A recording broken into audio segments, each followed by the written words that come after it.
In tempi record la Regione pubblica il nuovo maxi bando sulle piano giovani. Gli assessori Scilabra e Bruno frenano. Non ne sappiamo nulla. Gloria Scafè. La Regione ha pubblicato il nuovo maxibando sul piano giovani in sostituzione di quello dei tirocini, oggetto di numerose critiche. Se nel bando precedente vigevano procedure che permettevano al più veloce di candidarsi, adesso la selezione sarà fatta direttamente dalle aziende.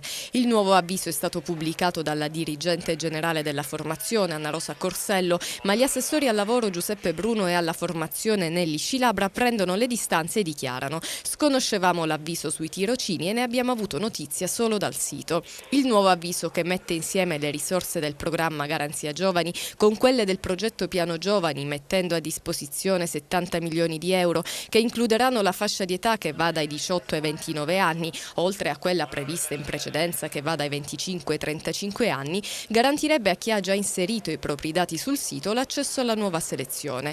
E adesso si stima che saranno oltre 20.000 i tirocini finanziati, ma gli assessori Bruno e Scilabra spiegano che l'avviso è una ricognizione delle risorse disponibili con la previsione di un percorso organizzativo peraltro confuso. Dunque il ramo governativo intende chiarire che le modalità di avvio dei tirocini e delle altre misure di garanzia giovani e del piano giovani sono in fase di verifica. I due assessori sottolineano il loro massimo impegno per partire a settembre con risposte concrete per i giovani.